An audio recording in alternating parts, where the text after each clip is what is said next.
Ya chispea en este mayo que mallea y hasta surgen inopinadamente auroras boreales que podemos observar y que nos sorprenden.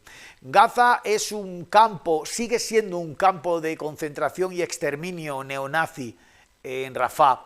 Los estudiantes universitarios vuelven a darnos una lección a mayores e indolentes, indignándose como aquel 15M de 2011. Cataluña es hoy más que nunca un trozo de la España perpleja que quiere entenderse y hacerse entender. Hacerse entender de aquí a Estrasburgo y Bruselas, porque habrá elecciones europeas en menos de un mes y todavía no entendemos muy bien por aquí que Europa somos nosotros mismos. Este 14 de mayo se recordará por la huelga de docentes, de profesores hartos de recortes en la enseñanza pública.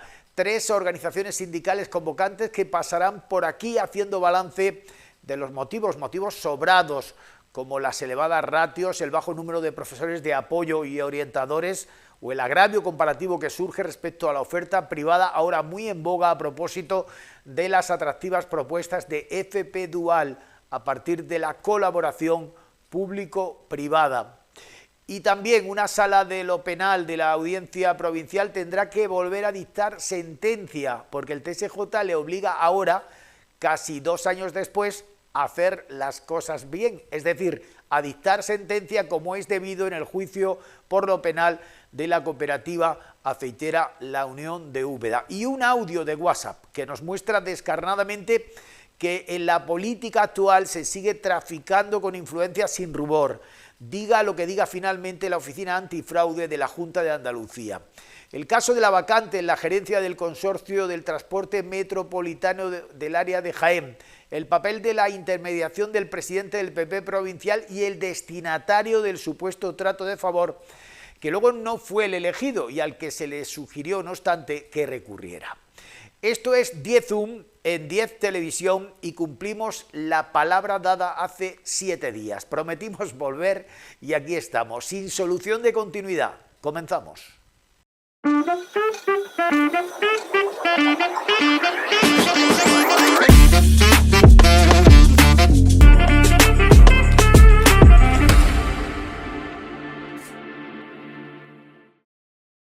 Marián Alán, exdirigente de Ciudadanos, fue diputada en el Congreso, aunque efímeramente, y ha tenido distintas responsabilidades en el gobierno de la Junta de Andalucía, en última instancia en el área de turismo desde Sevilla. Marián, ¿qué tal?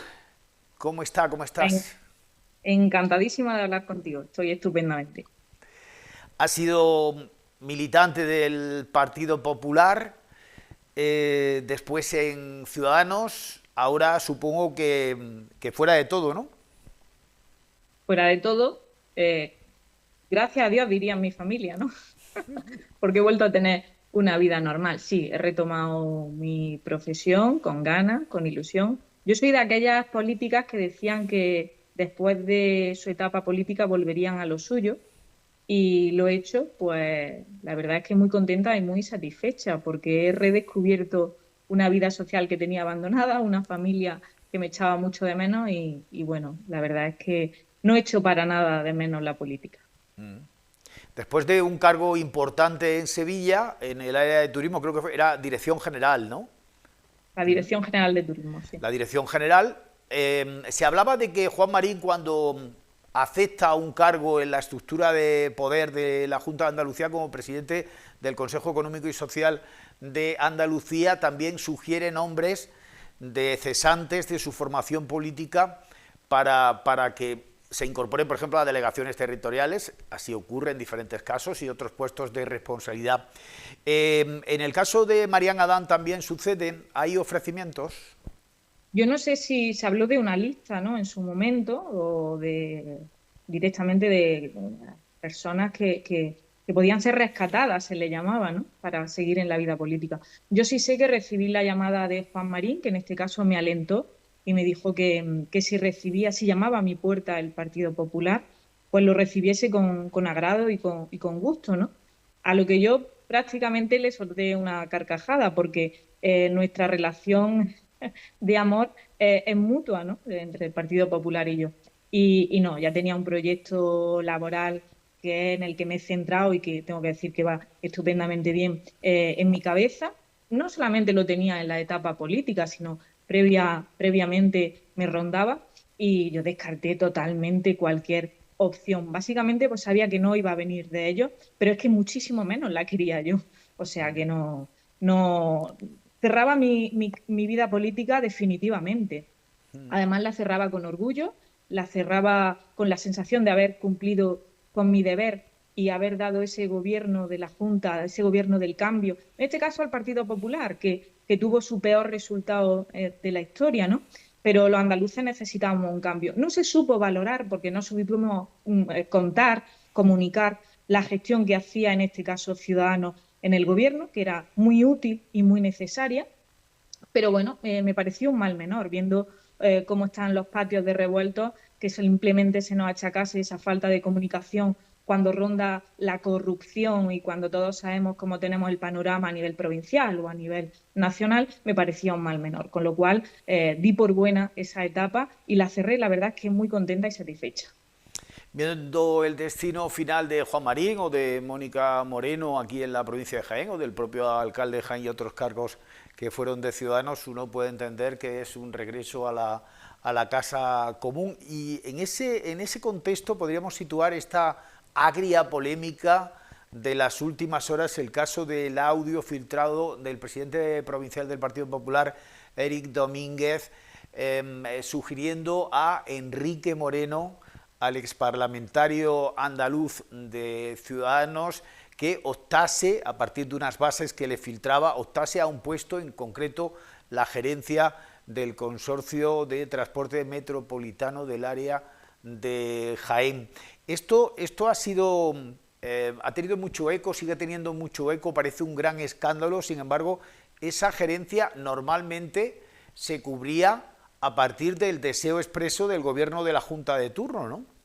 Bueno, pues no solamente podemos hablar del consorcio de áreas metropolitanas, podemos hablar de APAE, podemos hablar de ABRA. En este caso, creo que dos de esos puestos lo ocupan hasta dirigentes directamente del Partido Popular, con lo cual, pues bueno, pues Y todos el sabemos. proceso es el mismo, ¿no? El proceso tiene un El proceso, si no es trámite el de mismo, presentación de un proyecto. es muy similar, efectivamente. A mí, bueno, esta ha sido una aluvión de información, ¿no? Y de fuego cruzado.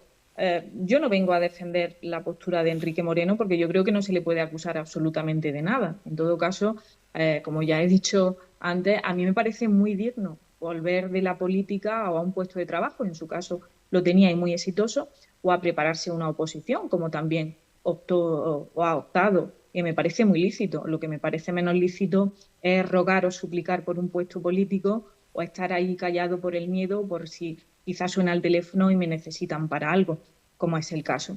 Yo sé que lo que huele a ilícito penal o que lo que huele a cierto fraude es facilitar quizá una base antes de que el común de los ciudadanos la tengan, ¿no? Porque sí puede circular entre las autoridades o puede circular entre los ayuntamientos, pero ¿tenían acceso el resto de los ciudadanos de Jaén a esas bases? Pues la respuesta es no. Con lo cual se produce una indefensión.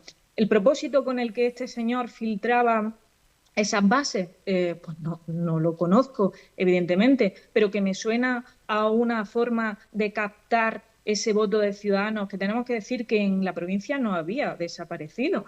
Ciudadanos tiene más alcaldías que nunca en la provincia, con lo cual Enrique Moreno sí que era un gran fichaje para en este caso, para el Partido Popular, y tampoco puede desmontar su modo operandi, en este caso, el señor Domínguez. Todos sabemos la procedencia de Mónica Moreno o la del alcalde de Jaén. Yo no vengo a criticarla, pero todos sabemos cómo se comportaba en este caso el Partido Popular. Con lo cual, sobre Enrique Moreno no pesa ningún tipo de acusación.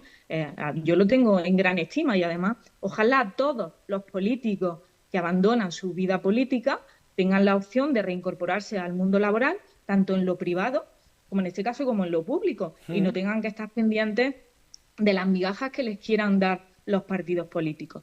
Ya. Así que, bueno, yo creo que el que tiene que dar explicaciones es el señor Eric Domínguez. A mí me suena, yo que conozco el devenir de los partidos y conozco el intríngulis de dentro, los partidos son apisonadoras políticas. A mí me suena, y es simplemente una opinión, a fuego amigo, ¿no? Enrique ha perdido con este audio, Y el que más ha perdido seguramente es el señor Domínguez, con lo cual, pues que mire entre sus filas a ver si había alguien al que interesaba que políticamente le den ese rejón de muerte que decía en su día Ya. el señor José Enrique. Bueno, hablábamos antes de las recomendaciones que hace al gobierno de Juanma Moreno, Juan Marín, cuando se incorpora como presidente del Consejo Económico y Social de Andalucía, esa famosa lista. Ahí parece que está Enrique Moreno, porque se habla incluso de un puesto de nueva creación, coordinador de oficinas comarcales agrarias en la provincia de Jaén, una propuesta que no desmienten desde su entorno y que en cualquier caso no acepta o no se llega a materializar. Si uno envía una nota de voz a alguien y esa se filtra, parece blanco y en botella, ¿no? Ha tenido que filtrarla a la opinión pública y en este caso a los que han denunciado. Era una exclusiva de la cadena SER Andalucía, que después ha cogido cual arma arrojadiza el Partido Socialista de la provincia de Jaén. Fue Enrique Moreno, aunque lo desmiente.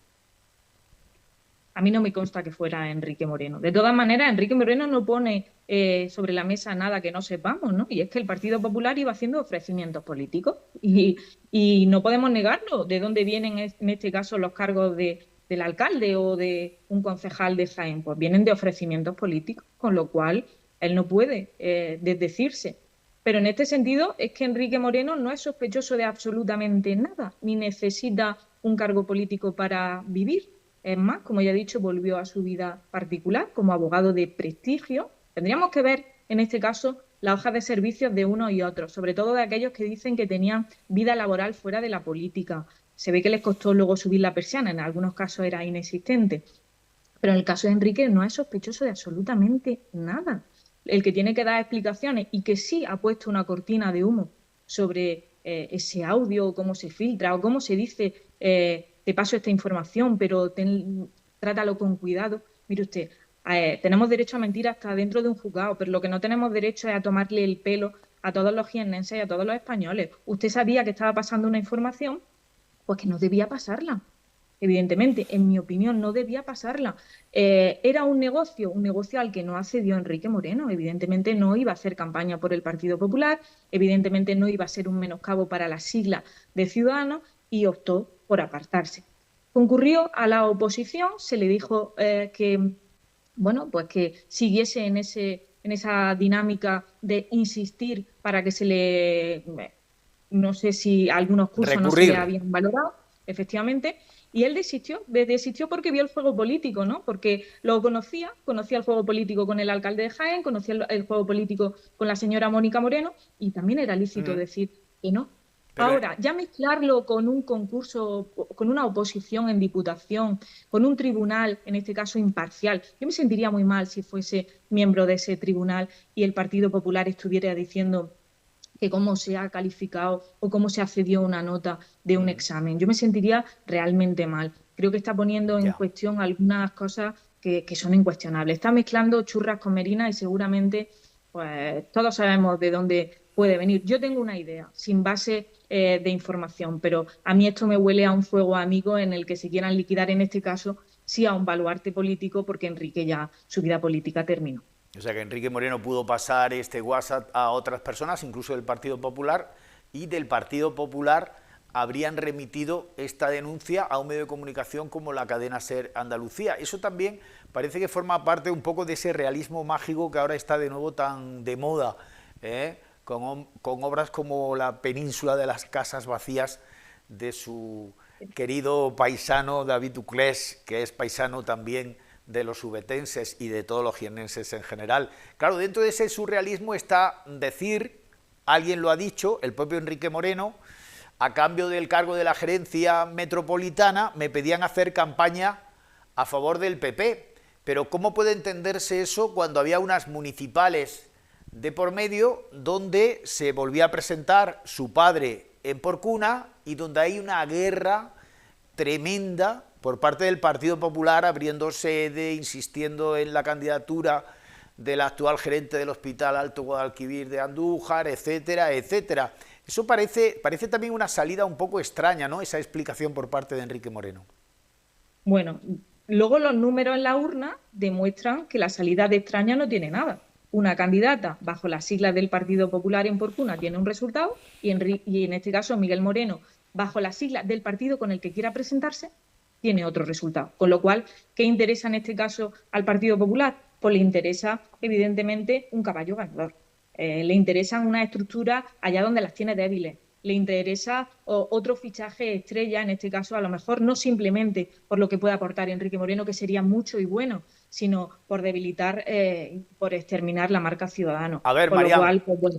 a ver, en el momento en que se ofrece ese puesto, ¿puede ser que el Partido Popular perseguía en ese instante, antes de las municipales, el fichaje de papá, de Miguel Moreno, que hubiera vuelto al Partido Popular?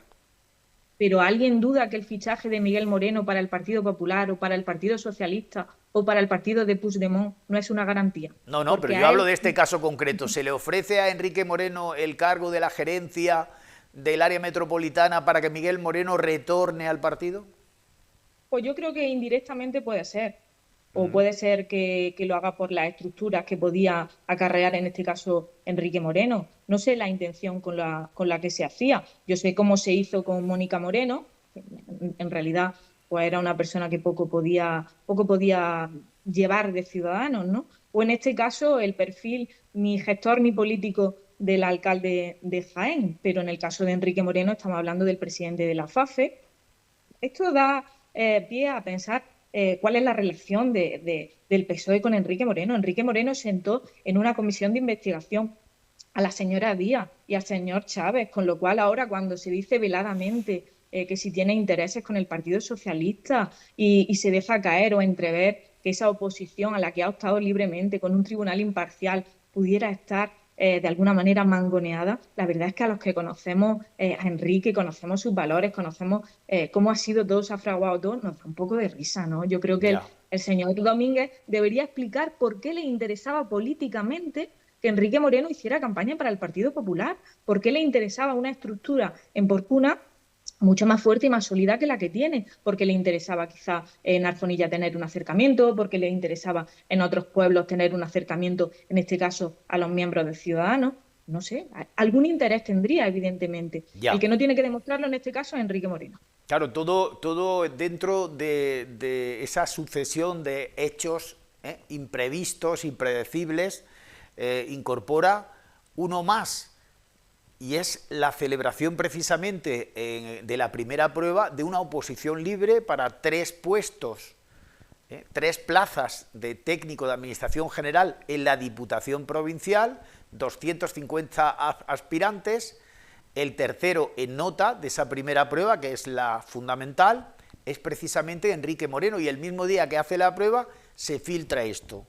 Si hay, si Luzbel existe, evidentemente estaba aquí participando, yo no digo como director de escena, pero en cualquier caso en un puesto destacado del guión, ¿no?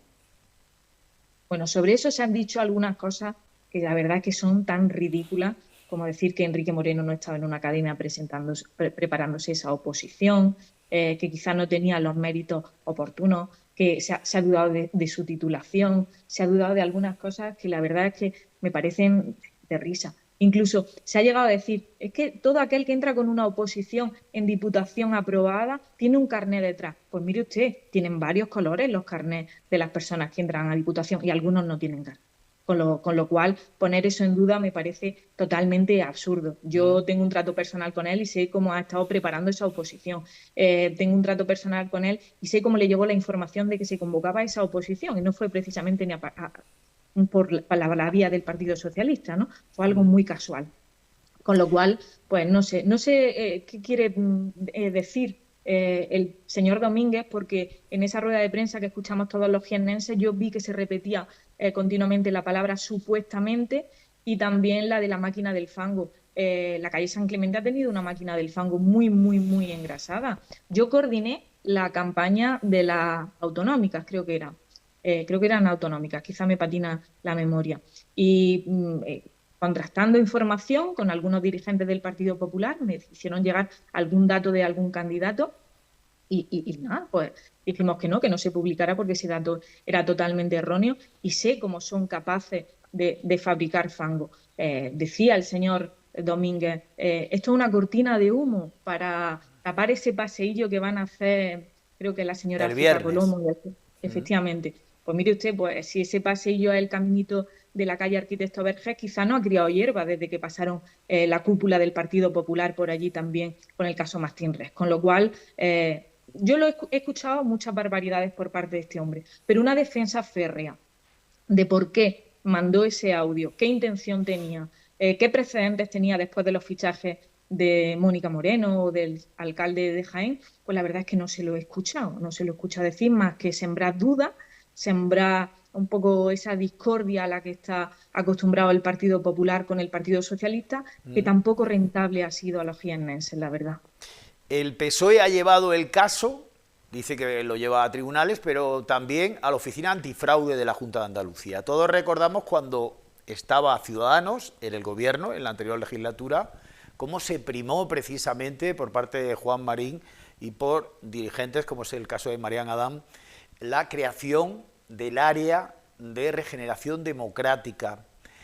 ¿Fue fuego de artificio o eso sirve para algo? Quiero decir, esa galería ante los medios de comunicación, ese paseo, ese brindis al sol de ir a la oficina antifraude, ¿sirve para algo? Pues con la oficina antifraude, pues supongo, esto es una opinión personal, no trasciende más de ahí, supongo que ha pasado con lo mismo que con la comisión de la FAFE, ¿no? Nacía de una voluntad positiva, nacía de una voluntad informativa, teníamos que conocer el intríngulis de aquello que se nos hablaba en los medios de comunicación y al final no dio su fruto.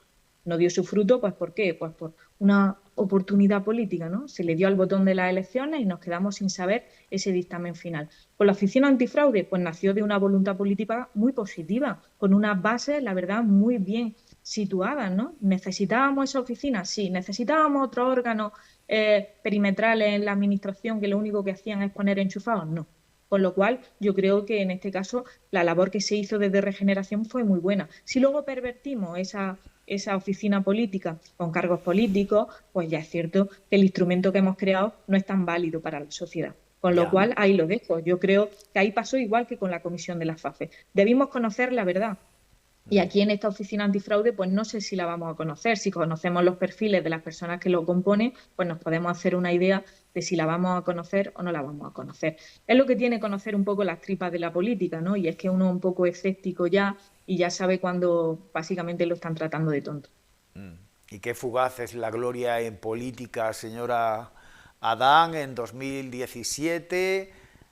Inés Arrimadas y Ciudadanos ganan las elecciones en Cataluña y ahora, con el candidato Carrizosa, ni restos del naufragio. En lo de Ciudadanos fue bonito mientras duró.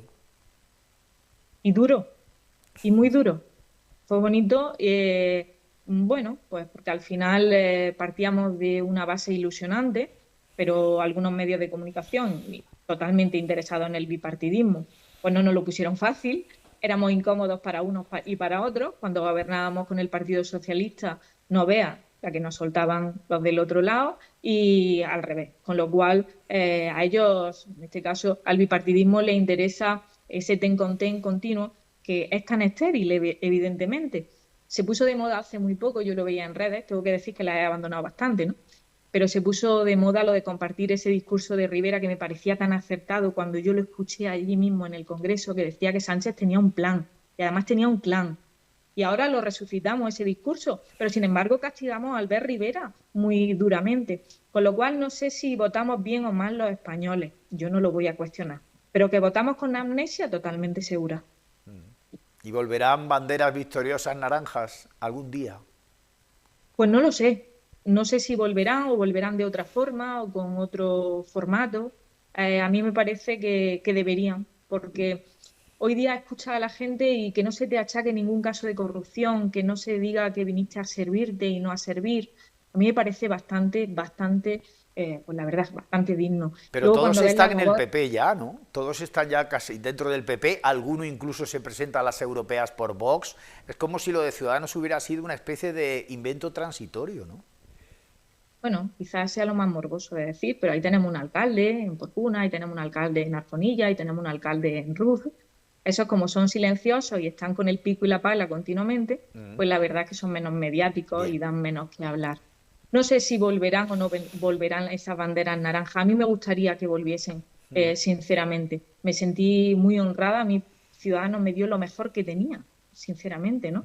Lo mejor que tenía y, y me sentí muy cómoda y muy ilusionada en ese tiempo. Al final es un proyecto que ha venido a menos, pero en la política todos sabemos que es el arte de lo posible y lo imposible. Sánchez lo demuestra, ¿no? Todos los días. Con lo cual no sé lo que ocurrirá y lo que pasará. ¿Que cometimos grandes errores? Estoy totalmente de acuerdo. ¿Que no supimos gestionar desde dentro un partido? Exactamente fue lo que pasó. No lo podemos negar. ¿Que teníamos las viejas eh, manías de algunos partidos? También es cierto. Pero que supimos gestionar cuando pudimos gestionar, hombre, eso es incuestionable. Hoy el Partido Popular gobierna en Andalucía, como ya he dicho antes, con su peor resultado gracias a Ciudadanos. Y el cambio se produjo en algunas comunidades gracias a Ciudadanos. Pero bueno, esa memoria tan corta que tenemos los españoles, pues nos hizo desechar esa formación política, esa opción política, que yo creo que es necesaria. No sé si bajo el nombre de Ciudadanos, no sé si con un color u otro, pero el centro es necesario en España. No sabemos si volverá Ciudadanos, si volverán las banderas victoriosas naranjas. Marian Adán volvió a su puesto como asesora agraria y desde ahí nos ha atendido desde su puesto de trabajo, que sí subió las persianas. Muchas gracias y hasta pronto. Muchísimas gracias a vosotros.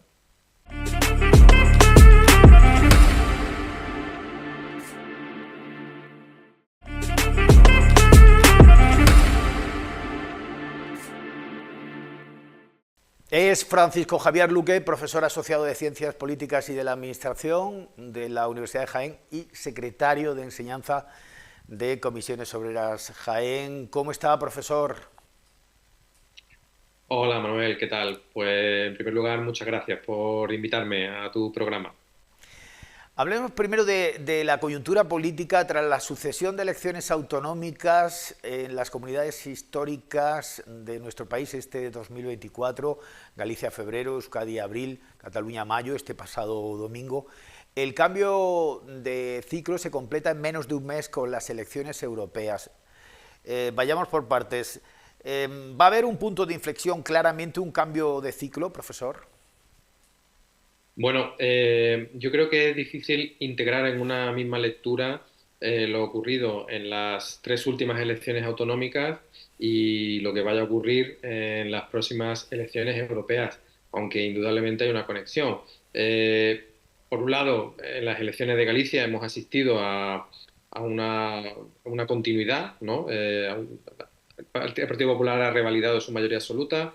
En el País Vasco se ha modificado sensiblemente la correlación de fuerzas, aunque todo apunta a que se va a reeditar la coalición de gobierno entre el PNV y los socialistas. Y es verdad que en Cataluña es donde se ha producido un cambio más significativo, ¿no? Que a buen seguro se traducirá en un cambio de gobierno, ¿no? Lo que sí se puede decir, el denominador común de todas esas situaciones quizás sea bueno, la fortaleza de las fuerzas conservadoras o de las fuerzas de derecha, independientemente si es el Partido Popular o son partidos nacionalistas periféricos, ¿no?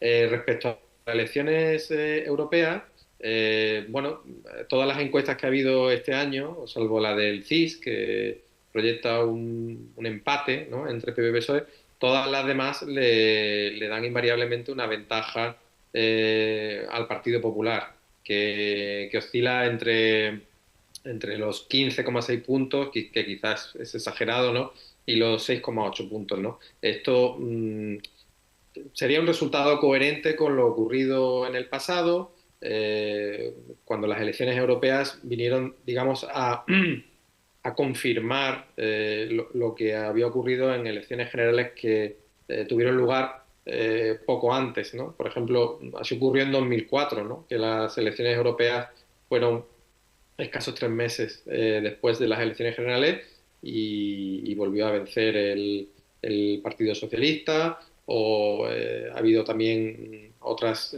convocatorias electorales en las que pues el resultado, digamos, confirmaba ese cambio de ciclo, digamos, ¿no? También ha ocurrido que las elecciones europeas a veces han anticipado, ¿no?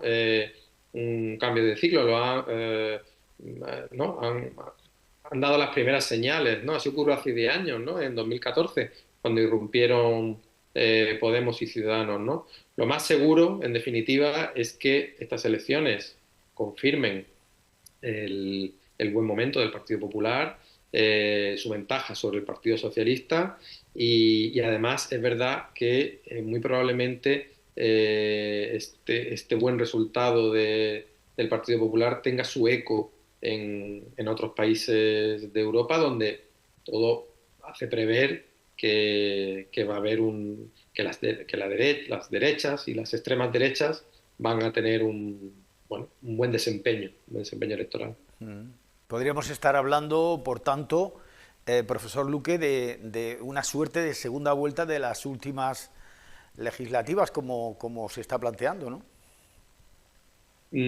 Así se planteó claramente hace 20 años, en 2004. Claro, el Partido Popular en aquel momento estaba muy interesado en proyectar la idea de que el resultado de las elecciones de marzo fue una anomalía producida por los trágicos atentados de Atocha y fueron unas elecciones europeas muy competidas, ¿no? Y donde hubo una movilización importante del voto. Y aún así el Partido Socialista ganó, ¿no? ¿Se van a plantear estas como una segunda vuelta? Sospecho que sí, que los dos grandes partidos están interesados en ello, pero todo parece indicar que el Partido Popular va a mantener su ventaja, la ventaja que ya se puso en evidencia en julio, ¿no? Sobre el Partido Socialista en voto popular. Al Partido Socialista le vendría muy bien rectificar el resultado de julio y sacaron que solo fuera un voto más que el Partido Popular, pero parece muy complicado. A no ser que se siga abundando en esa dinámica de concentración del voto, digamos, progresista o de centro izquierda o de izquierda en torno al Partido Socialista en detrimento de Sumar y de Podemos, que es verdad que bueno, están ensalzados en un proceso de, bueno, no sé, de desdibujamiento que no parece que vaya a detenerse con esta convocatoria electoral. Muy prudente, algunos hablan de autodestrucción, digo en su análisis. Visto desde Jaén, profesor, no sabemos todavía la importancia que tiene realmente Europa en nuestras vidas. La PAC, las ayudas que hacen viable pues el negocio de muchas explotaciones agrarias olivareras, en este caso de olivar tradicional, o los fondos de recuperación, los famosos Next Generation. Sin embargo, la participación siempre suele ser bajísima, y por aquí más. Sí, es verdad. Es verdad que a veces es complicado comprender el alcance que tienen unas elecciones o el impacto que tienen unas elecciones en nuestra vida cotidiana. Y bueno, la Unión Europea, en la medida en que tiene las sedes de sus instituciones en otro país, ¿no? En otros países, ¿no? En Bélgica, en Francia, también en Alemania, ¿no? Donde está el Banco Central Europeo. Claro, pues resulta complicado. A veces resulta complicado comprender el impacto que tiene las decisiones que se toman en Madrid o incluso en Sevilla, ¿no? En nuestra vida cotidiana, pues no digamos en este caso, pero sin duda lo tienen, ¿no? Solo hay que pensar, como lo han mencionado, en los fondos Next Generation, ¿no? Vivimos actualmente una coyuntura muy particular en la que España, junto a otros países del sur de Europa, como Portugal, como Grecia, también Italia, singularmente Chipre, están siendo la locomotora de Europa en este momento, ¿vale? Están evidenciando unas tasas de crecimiento, bueno, muy por encima de la media europea y muy por encima de las tasas de crecimiento de Alemania, de Países Bajos. Esto se debe también a los fondos Next Generation y a otros fenómenos, ¿no? Pues, por ejemplo, se está poniendo más dinero en los servicios que en los bienes, ¿no? Que en los bienes industriales, ¿no? En esta coyuntura económica reciente, lo cual nos beneficia, ¿no? Como país muy dependiente del turismo. También las economías del norte son o han sido muy dependientes del gas ruso y eso también les está perjudicando. En definitiva, este buen momento económico, aunque evidentemente haya todavía mucho que hacer y haya, y haya hogares, familias que lo pasan mal, ¿no? Y todavía persista el desempleo, singularmente el juvenil, y nuestra provincia está especialmente castigada en ese sentido. Si todavía podemos aferrarnos a ciertos indicadores, a ciertos datos, y se puede hablar de una modesta bonanza, ¿no? Eso es en gran medida gracias a los fondos europeos y claro, pues, lo que ocurra en las elecciones europeas va a ser decisivo porque el Parlamento Europeo que salga de estas elecciones interviene de manera decisiva en la elección de la persona que presida la Comisión Europea, que es lo más parecido a un gobierno, ¿no? de la Unión Europea, el Ejecutivo Comunitario, que se le llama, ¿no? Entonces, todo está relacionado, claro. Francisco Javier Luque es también el máximo responsable del Sindicato de Enseñanza de Comisiones Obreras en la provincia de Jaén. Este 14 de mayo pasa a los anales de la historia más cercana, doméstica, en la comunidad autónoma andaluza. 3 sindicatos han convocado una huelga de la docencia, la enseñanza pública, esas políticas de bienestar en nuestra comunidad autónoma están en cuestión.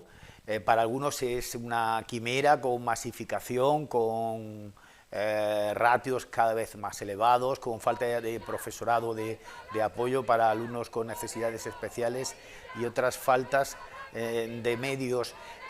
Uno piensa que con leyes estatales tan efímeras, educativas, casi de obsolescencia programada, y con gobiernos neoliberales en la corta distancia, estas luchas son luchas que derivan, que acaban en callejones sin salida. Pues lamentablemente son políticas que, aunque aparentemente las leyes cambien con relativa frecuencia, estructuralmente los cambios no son tan relevantes, ¿no?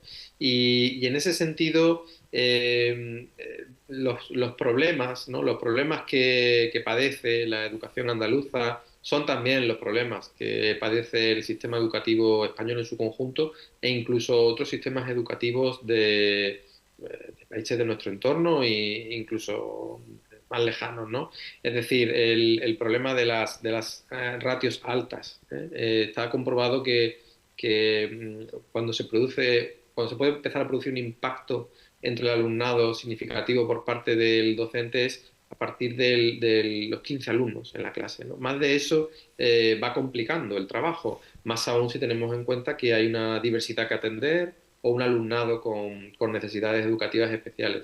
También ocurre, y aquí me toca hacer autocrítica como dirigente sindical y como integrante del colectivo docente, a veces no hay conciencia suficiente de la importancia que tiene movilizarse o participar en una huelga para poner de manifiesto un malestar y un descontento que no se discute. Quiero decir, eso es evidente y eso es transversal ideológicamente. Todos los docentes, o prácticamente todos, están de acuerdo en que hay mucho margen de mejora en materia educativa, pero claro, eso cuesta dinero, esos son recursos que hay que poner sobre la mesa. En este caso, pues la Junta de Andalucía pone como excusa la prórroga de los presupuestos estatales, olvidando deliberadamente que la Junta de Andalucía tiene autonomía fiscal y financiera para buscar, generar y proveer recursos a la educación pública. También la Junta de Andalucía viene en los últimos tiempos suprimiendo de 100 en 100 unidades y líneas de la escuela pública. en contraste con el mantenimiento, el cuidado que se hace de la escuela concertada, ¿no? Y todo eso pues va consolidando un modelo, ¿vale? Un modelo educativo de sálvese quien pueda. Y entendemos que eso no es sostenible en el tiempo si realmente queremos ofrecer a todo el alumnado, independientemente de su extracción social o de sus condicionantes particulares, si los tiene, una educación de calidad. La lucha continuará, entiendo, ¿no? Esta convocatoria va a tener más réplicas en el futuro cercano. Sí, claro, por supuesto, las movilizaciones tendrán que seguir produciéndose en la medida en que no haya una respuesta satisfactoria por parte de la Administración autonómica. Profesor Luque, sindicalista Luque, muchas gracias. Ha sido un placer compartir este tiempo en Diezu. Igualmente, Manuel.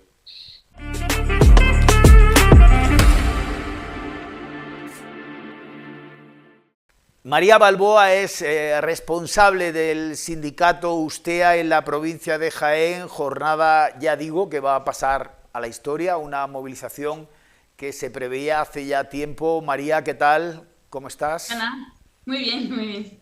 Lo de este 14 de mayo se veía venir, ¿no? Porque tú tienes experiencia en primaria, Sí, esa ratio de 25, sin profesores de apoyo ni orientadores, sin una atención adecuada a las necesidades especiales. Esto era un poco el detonante y todo al final viene de un pim pam pum entre Administración Central y Junta de Andalucía por el tema de la financiación, ¿no? sí, vamos a ver. Si es que hay orientadores o compañeros para apoyarnos a los tutores de primaria, pero lo que pasa es que tienen tanto alumnado que al final pues son pequeños ratos. Y nosotros lo que necesitamos es que se baje la ratio tanto para el profesorado de primaria como para nuestros compañeros de PT, AL, orientadores, PETIS. Y en todo esto no puede haber, porque claro, hemos visto que la realidad demográfica, hablamos de un descenso de la natalidad, eso es obvio, y estamos hablando también de las querencias que no son solo de este gobierno actual ni de la anterior legislatura, sino en general Sí. la Junta de Andalucía, también con el PSOE. Hay, bueno, pues cierta inclinación a sostener los conciertos con la enseñanza privada, etcétera, etcétera. Esto no es nada nuevo y uno puede pensar que una movilización de este tipo tiene un componente de sorpresa, y sorpresa no hay, ¿no? No, vamos a ver, es verdad, la natalidad ha bajado, pero solo baja en la pública, eso es lo que no entendemos. Nosotros sabemos de casos que antes de echar las solicitudes, le han dicho un colegio que siempre llena sus solicitudes, en vez de 2 líneas, vaya a tener una. Al concertado no. Entonces, ¿qué pasa? Que a la pública, que sí, que llena sus líneas directamente, ya le han quitado una sin esperar las solicitudes, lo que hace esto, que los padres a la hora de echar solicitud y sabe, oye, que le han quitado una línea a este centro, no me quiero quedar sin plaza, pues van a la concertada. Pues aún así en este centro han tenido 36 solicitudes. 36 solicitudes, se puede hacer 2 líneas de 18 y 18. Pues no, le han quitado la línea y los niños restantes para la concertada que no se toca. Esa es la clave de bóveda de la situación actual con respecto a la Junta de Andalucía. También es verdad que la oferta de la concertada no está en toda la geografía provincial, en los pequeños núcleos no hay oferta Ahí no le de la interesa. enseñanza privada. Ahí no interesa. Eso es así. No hay dinero, o sea, vamos a ver, el maestro, que yo he sido mucho tiempo interina, a mí me mandan donde Cristo perdió la chancla, ¿vale? Y yo tengo que atender a su alumnado, por supuesto, pero claro, a lo mejor allí, que es un sitio pequeño, yo me acuerdo de San Francisco, que yo tenía 15 niños, la mitad de quinto, la mitad de sexto, pues hay que atenderlos y vamos, con todo el amor del mundo. Pero ahí no va a abrir un concertado, ¿por qué? Porque nos van a sacar, porque vamos a ver, que dicen que no piden, pero sí piden. Ya.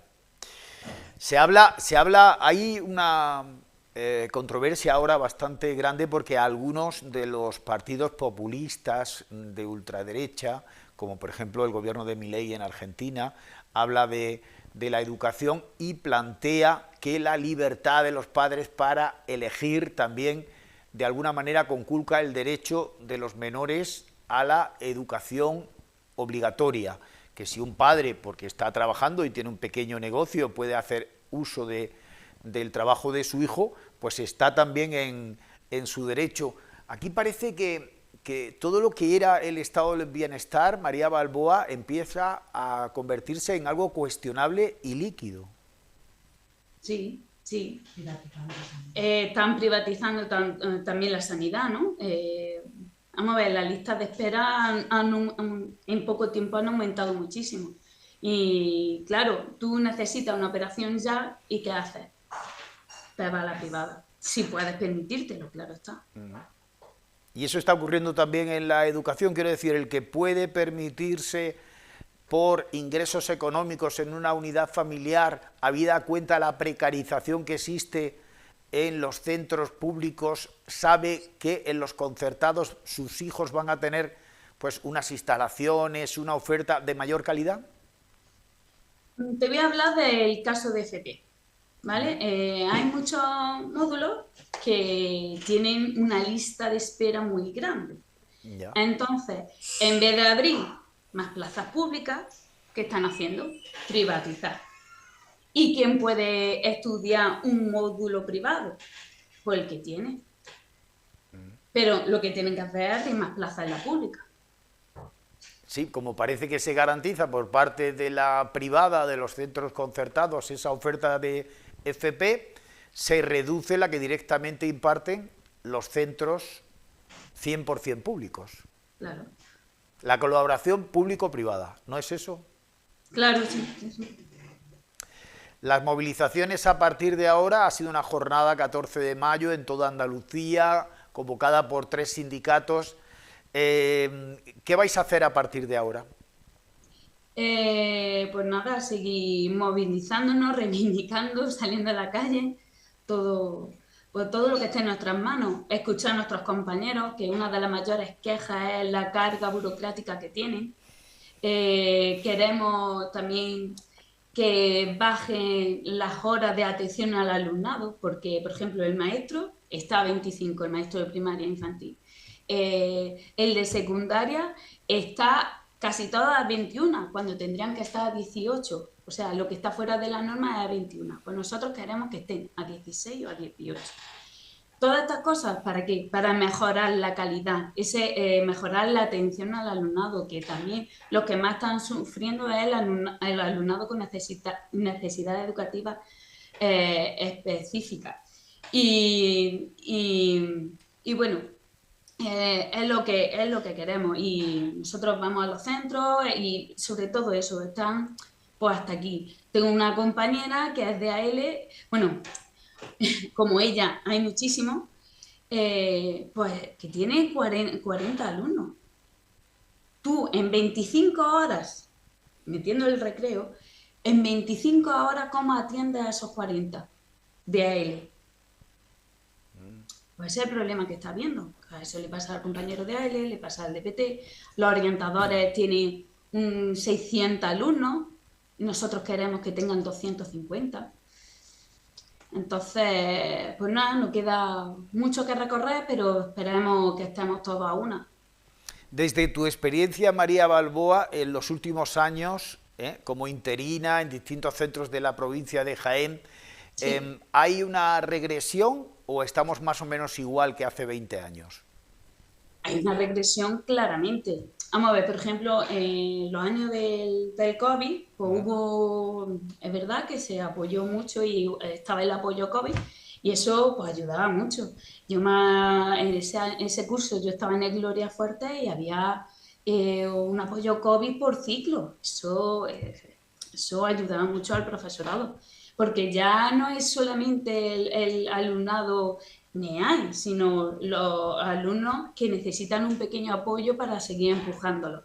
Y entonces, pues eso se pierde, porque si en un colegio tan grande como puede ser el Gloria Fuerte, el Cándido Nogales, solo hay una persona de apoyo, en el momento que hay que sustituir, esa persona de apoyo desaparece.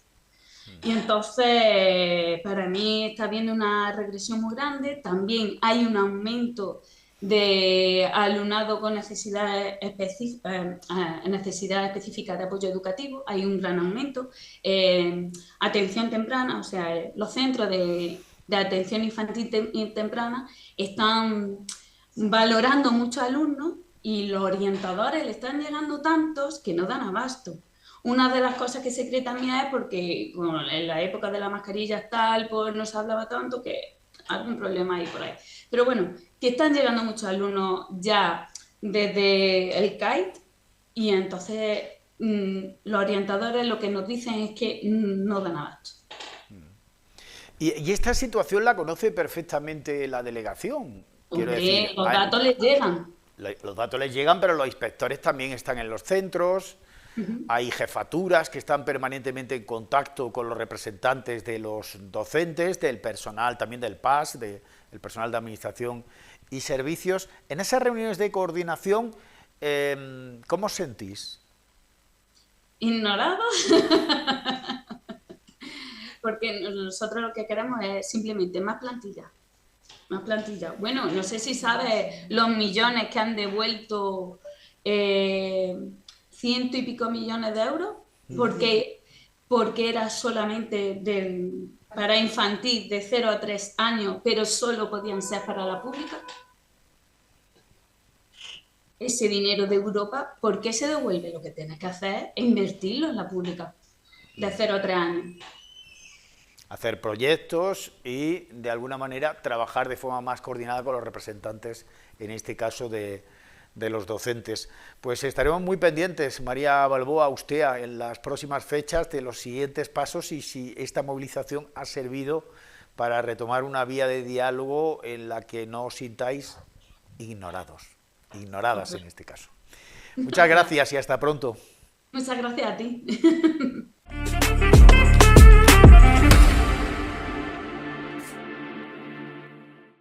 Completamos esa visión poliédrica con las tres organizaciones convocantes de este paro en la enseñanza pública de nuestra tierra.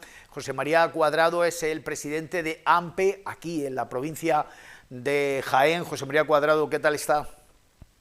Bien, analizar los resultados y bueno, para ver si la consejería tiene en consideración nuestra reivindicación.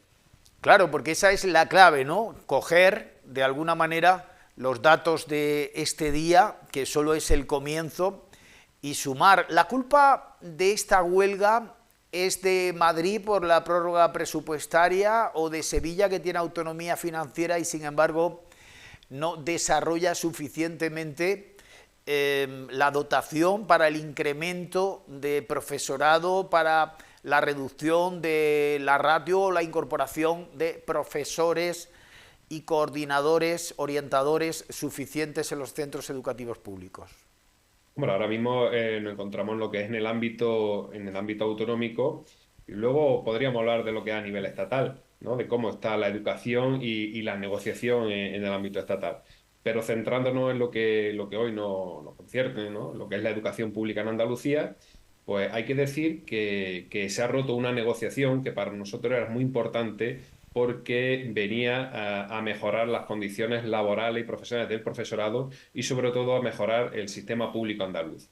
Esta negociación se fundamentaba principalmente en la reducción del horario lectivo del profesorado, en la reducción de las ratios y eso vendría a dotar de una mayor plantilla a nuestros centros educativos.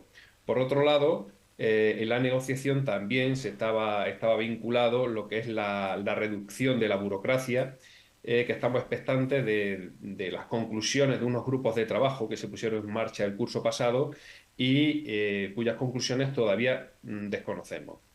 Y para finalizar, También un aspecto muy importante sería la modificación del modelo de orientación educativa que hay en nuestra comunidad, que de alguna manera hay que modificarlo porque la dotación de este personal específico, como puede ser de profesores de PT, AL u orientadores que están en los centros, es insuficiente para atender la demanda que a día de hoy requiere nuestro sistema educativo.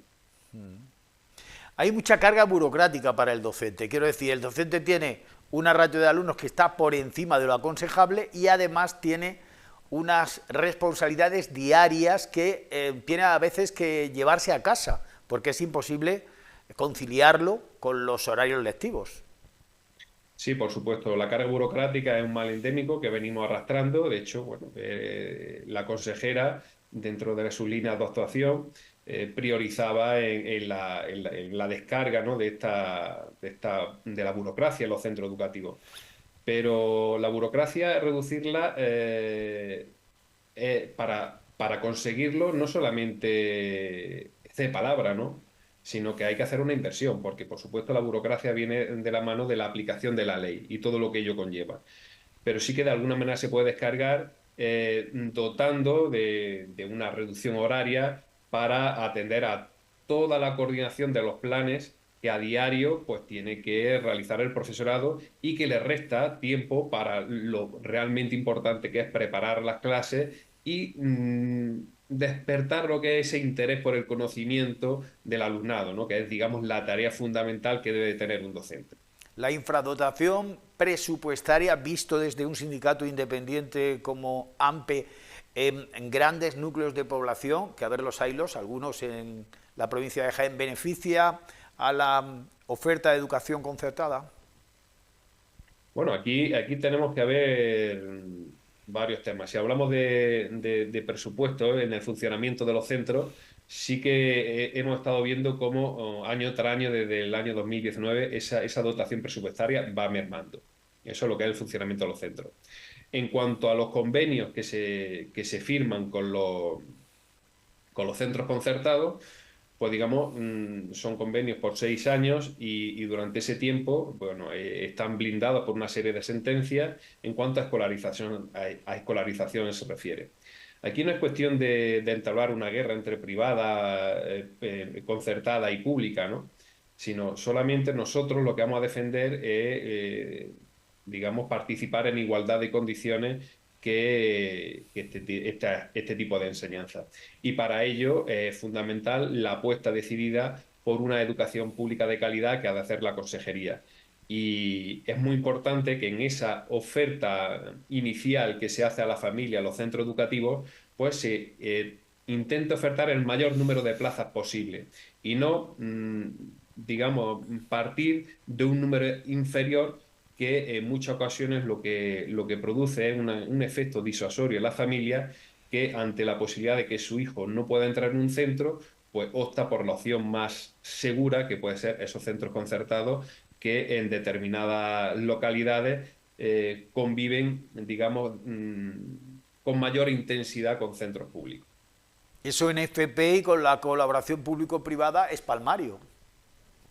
¿Perdón? Que eso en FP y a partir de la colaboración público-privada, en la nueva FP parece palmario, ¿no?, que los centros privados concertados son preeminentes respecto a la oferta pública, que además adelgaza constantemente. Sí, están proliferando un número importante de centros privados que ofertan ciclos muy atractivos para los chavales, y que al final lo que viene a generar es mayor desigualdad entre nuestro alumnado, ¿no? Porque al fin, en definitiva, el que tiene poder adquisitivo puede cursar esos estudios, y el que no, privado, y el que no lo tiene, pues tiene que intentar optar por estos centros públicos, que en muchas ocasiones no pueden satisfacer la demanda que a día de hoy hay por parte del alumnado en cuanto a las matrículas que se ofertan. Acaban de llevarse a cabo la pasada semana las pruebas de diagnóstico en 2 niveles concretos de primaria y secundaria. ¿Sirven para algo?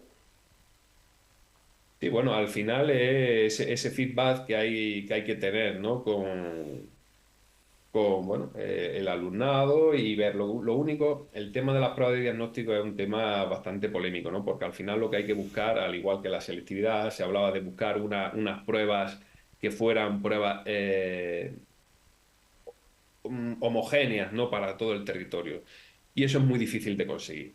Desde que las pruebas de la selectividad están en funcionamiento, la EBAU, pues es muy difícil porque la realidad de cada territorio es muy dispar. Pero sí que de alguna manera hay que intentar esos criterios que sean bueno, unos mínimos, ¿no? Hay que fijar unos mínimos. Y si hablamos de esto, pero hablamos de todo lo que es el sistema educativo a nivel estatal. Nosotros siempre, de hecho, la semana pasada, en el ámbito del ministerio, exigimos un calendario de negociación porque tenemos pendiente lo que para nosotros es muy importante, como es la disposición adicional séptima de la ley, que habla del Estatuto de la Función Pública Docente y que desde la entrada en vigor de la ley pues todavía no tenemos noticias más allá de unas 22 propuestas que nos presentó la ministra. Ese es un tema muy importante. Y hablando de, bueno, con la cuestión anterior, sí que exigimos al Ministerio ese liderazgo y esa vertebración que tiene que tener nuestro sistema educativo para tratar de evitar lo que es las desigualdades que se dan entre las comunidades autónomas, ¿no? Y que un chaval de Andalucía pues no se sienta discriminado con otro que pueda estudiar lo que hay en Castilla y León, ¿no? Entonces, lo que es la dotación de recursos y la igualdad de oportunidades debe de estar ahí independientemente de la comunidad en la que uno curse sus estudios. O sea que en ese, llamémosle así, federalismo educativo del Estado español hay asimetría claramente. Sí, por supuesto, totalmente, ¿no? Totalmente, y además, a día de hoy, con los medios que existen, por ejemplo, un chaval que estudie en Castilla-La Mancha o en Andalucía y tenga que trasladar un expediente a Cataluña o al País Vasco, pues no tienen constancia, no tienen, digamos, no está interrelacionado, no existe esa comunicación interna que debía de haber entre lo que es la administración educativa. Por supuesto, pues ya no lo dice la Constitución, ¿no? El derecho a la educación en su artículo 27, pero ese derecho a la educación, por desgracia, hoy en día está utilizada por los partidos políticos como un arma arrojadiza, ¿no? Y cuando hablamos de educación no se habla de inversión, se habla de gasto. Entonces, hasta que nuestros políticos no cambien esa concepción que hay de la educación y que nuestro alumnado, en vez de ser números, pasan a ser, digamos, pues chavales, con cada uno con sus necesidades, con su problemática, y difícilmente podremos avanzar. Y prueba de ello es que hay estudios donde nos hablan que para que una ley de educación sea efectiva, debe de tener 10 años de implantación. Dígame usted cuántas leyes tenemos hasta ahora, ¿no? Entonces eso es lo que está generando una inestabilidad en el sistema y si no llega a ser por el compromiso que a diario tienen nuestros docentes, difícilmente se podría avanzar, ¿no? Y está claro que la educación, en definitiva, es el futuro de un país.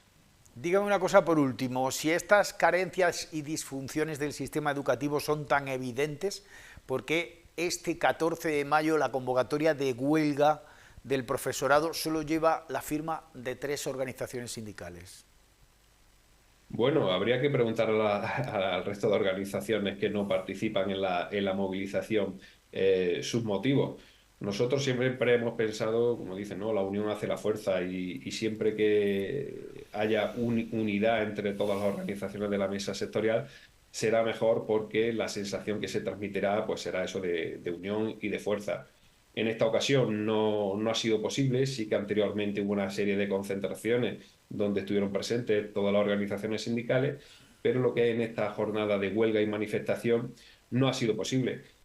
Nosotros entendemos que era la vía y bueno, la manera de, por lo menos, tener esa visibilidad de cara a la sociedad y que vean, bueno, intentar que se transmita ese reflejo de la importancia de la educación y del momento en el que se está viviendo, ¿no? Estamos a mitad de legislatura y se hace necesario esta negociación tan importante, como decía, para el profesorado y para el sistema educativo, porque el aumento de plantilla debe de ser una realidad. El modelo educativo que tenemos hoy en Andalucía, pues sigue siendo el de hace 40 años. Y ese concepto debe de cambiar porque las familias no son los mismos, los chavales no son los mismos, la sociedad, el entorno laboral y sociocultural no es el mismo, y entonces esto requiere un cambio importante en nuestro sistema educativo. Y para poder afrontar ese cambio en el sistema educativo, tiene que venir de la mano de ese aumento de plantillas para que se pueda llevar a cabo. Es muy difícil llevar una reforma en cualquier sistema si no viene detrás una inversión económica importante. Y esa inversión debe de ser en personal humano, que es el profesorado. Inversión que no gasto. José María Cuadrado, AMPE Jaén, muchas gracias por aceptar nuestra propuesta de diálogo. Ánimo, perseverancia y hasta pronto. Muchas gracias a vosotros.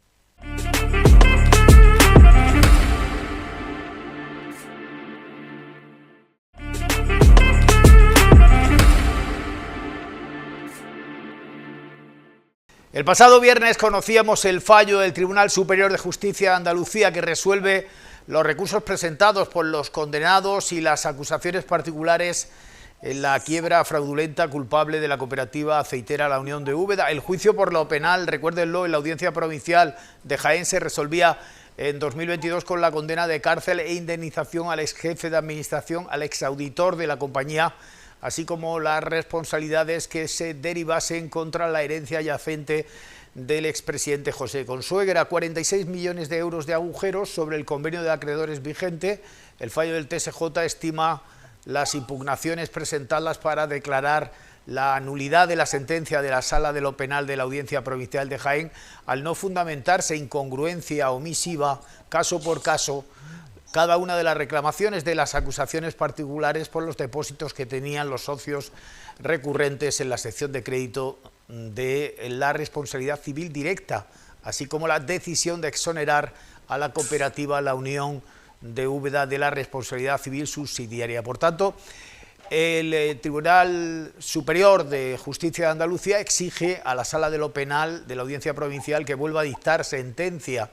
Tras ello, no descarten que el litigio pueda terminar en el Tribunal Supremo, pero tiempo al tiempo, interpretaciones jurídicas de este fallo, conexiones de alcance. Juan Muñoz, abogado de la cooperativa La Unión, ¿qué tal está? Buenas noches.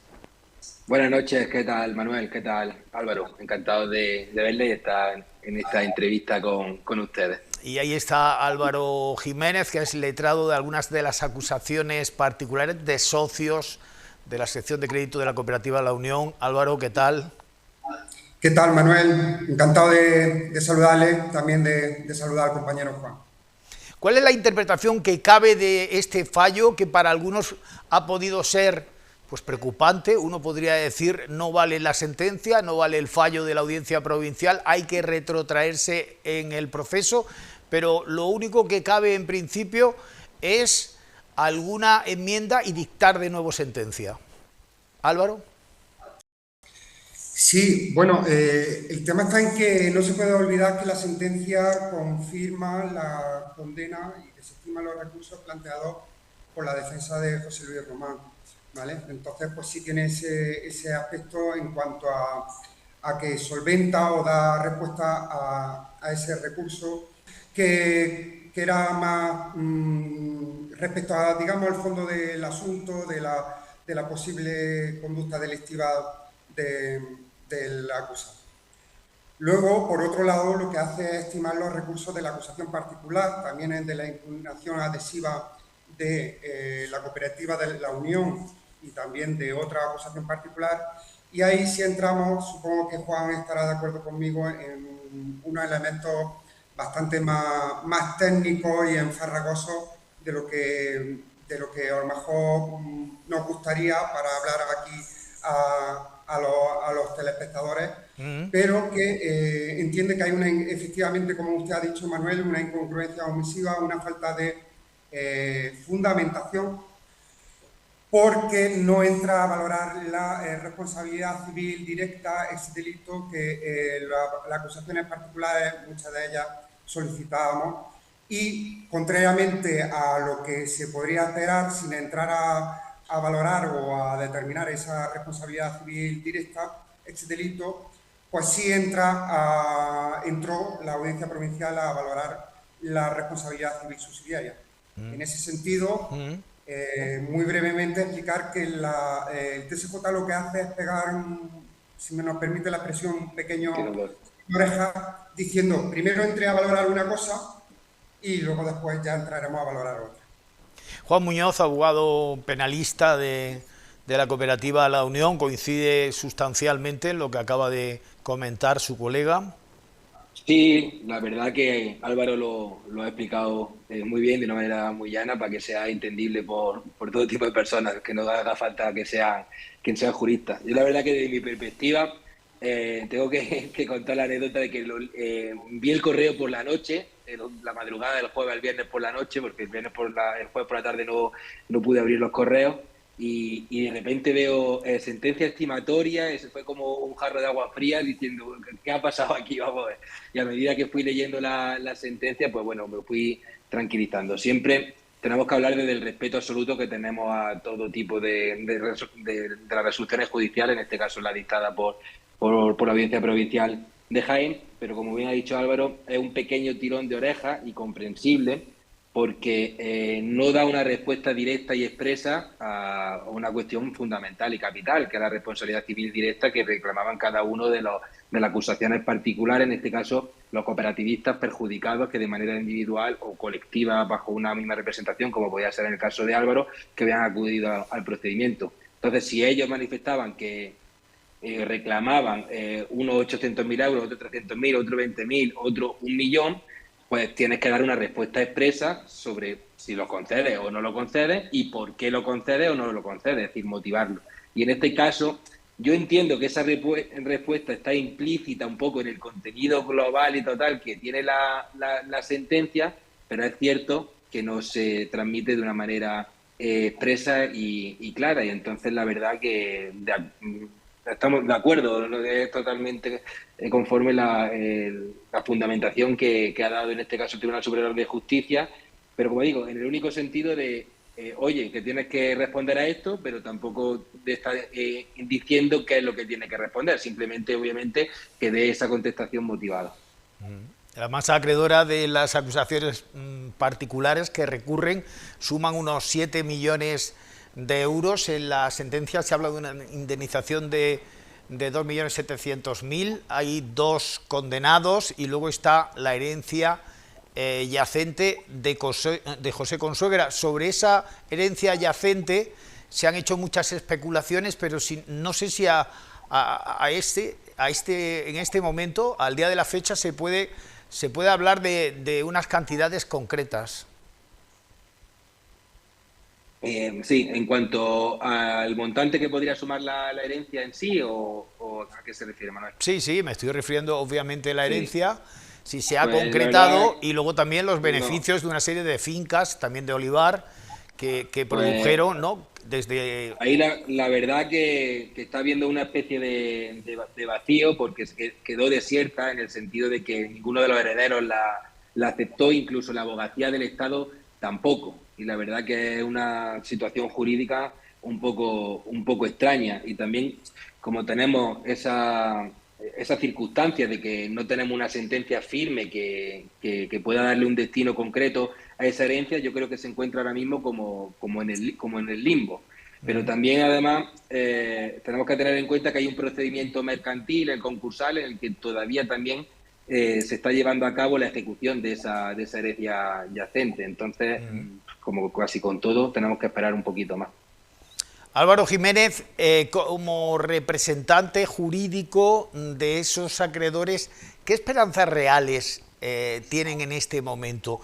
¿Usted le insufla esa esperanza? Quiero decir, viendo con jurisprudencia, con causas anteriores, ¿hay posibilidades reales ante este ex jefe de administración ante este ex auditor, hay 800.000 euros de un aval, hay que ver realmente qué es lo que se puede conseguir. Coloquialmente, como diría cualquiera de sus clientes, gente sencilla, del campo, ¿hay algo que rascar aquí? Pues, hombre, Manuel, yo le digo que si la pretensión fuese desde un principio insostenible, pues no la seguiríamos, ¿vale? No es justo meternos en un pleito o meter a nuestros clientes en un pleito, y más si estuviera perdido de antemano. Eso no sería viable. Ahora, posibilidades, pues bueno, como dijo un magistrado del Tribunal Constitucional, para ganar un pleito hay que llevar razón, saber pedirla y que te la den. Entonces, pues bueno, en ese trabajo diario que llevamos las acusaciones particulares, pues estamos pues clamando por llevar razón. Creo que con la estimación de recursos estamos sabiendo pedir, ya veremos más adelante, y tenemos la confianza y la esperanza de que nos la den. Juan Muñoz, hay que ver, evidentemente, que hay unos derechos por parte de estas acusaciones particulares, pero ya hay una sentencia y hemos visto lo que habría que rectificar de ella al dictar de nuevo el fallo. Por tanto, en principio, ¿hay riesgo de que la responsabilidad civil subsidiaria contra la cooperativa que reclamaban en un primer momento las acusaciones particulares pudiera de nuevo aparecer en el fallo definitivo? Pues bueno, siempre la cautela hay que tenerla, y el respeto, incluso un poco guardar el temor hasta que uno no ve la sentencia. En este caso, yo entiendo que en esta instancia la rectificación que tiene que hacer, lo normal es que vaya en la misma línea que ha ido toda la sentencia. Es decir, ha habido un error por falta de incongruencia omisiva, es decir, por una incongruencia omisiva, es decir, por una falta de fundamentación, de no dar respuesta a lo que se ha pedido, pero para que se ponga en riesgo aquí nuestra responsabilidad civil subsidiaria, creo que tendría que cambiar el fallo total y absoluto de la sentencia, de principio a fin. Y la verdad que me sorprendería y me extrañaría que la magistrada llevar a cabo eso. Entonces entiendo que lo que debería de pasar, ¿no?, también favorable a nuestros intereses, es que dé respuesta en la misma línea que está la sentencia, que dé respuesta a lo que se está pidiendo, que en este caso, pues bueno, no me voy a meter yo en el contenido y en lo que tiene que dictar la magistrada, pero ojalá lo que sea es que declare que efectivamente el único perjudicado es la unión, la cooperativa en su globalidad, y no los perjudicados individuales y los cooperativistas, pero que lo haga de una manera expresa. Si bien luego, y ahí ya el temor aumentaría, como bien ha dicho el Tribunal Superior de Justicia, ya entrarían ellos a resolver sobre el fondo de lo que se está pidiendo, como bien ha explicado Álvaro, y ahí obviamente la sentencia se puede ver modificada en todos sus extremos, pero yo espero y deseo que no sea ahora con esta nueva sentencia que sea dictada por la Audiencia Provincial cuando se produzca. O sea que después de esta sentencia rectificada de la Audiencia Provincial y antes del Supremo, ¿volveríamos a pasar por el TSJ? Claro, yo entiendo que una vez que se vuelva a dictar sentencia, se nos da traslado a todas las partes para poder recurrir, para hacer las adhesiones. Nosotros en este caso hicimos una adhesión divergente de signo contrario, una figura jurídica un poco menos conocida, ¿no?, pero a la cual no se nos da respuesta, y entiendo que no se nos da respuesta porque no tenía sentido entrar en el fondo de lo que estábamos pidiendo hasta que se aclare esta, como te digo, esta diligencia omisiva. Álvaro Jiménez. Sí, pues totalmente, Manuel, totalmente de acuerdo con el compañero Juan. Esto hay que tener la lógica cautela, como él bien ha señalado, el esperar. Es cierto que hay que tener bien presente que con la cantidad de intereses en juego que hay, lo importantes que son, e incluso la existencia de intereses contradictorios entre las partes, pues va a ser muy difícil contentar a todos. Pues yo creo que en eso hay que valorar el trabajo de los magistrados, porque va a ser imposible, yo entiendo, contentar a todos. Y muy probablemente cuando ya se dé respuesta al requerimiento que le hace el TSJ a la Audiencia Provincial, pues los magistrados resolverán y nos veremos otra vez en la misma instancia, pues siguiendo discutiendo, pues seguramente, como ha anticipado usted, Manuel, pues puede ser que podría acabar esto en el Supremo por la importancia, la dificultad de todo el procedimiento, la extensión y, como he dicho, los intereses tan grandes y excluyentes y divergentes muchas veces entre ellos. Decíamos ayer, o donde digo, retrotraerse en un proceso a 2022, dictar nuevamente con esas matizaciones, con esas precisiones que remarca el fallo del TSJ por parte de la Sala Penal de la Audiencia Provincial de Jaén, este fallo, el juicio de lo penal de la cooperativa La Unión de Úbeda. Estaremos muy pendientes. Álvaro Jiménez, Juan Muñoz, muchas gracias. Buenas noches. A ustedes.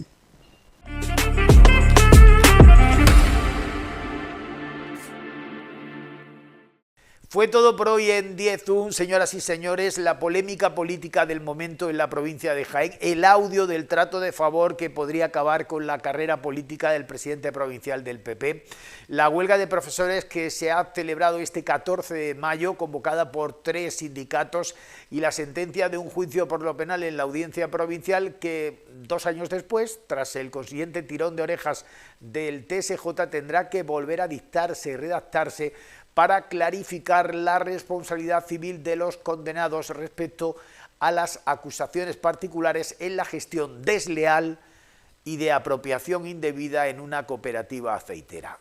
Curioso, cuanto menos. 10-1, la próxima semana más y mejor. Adiós.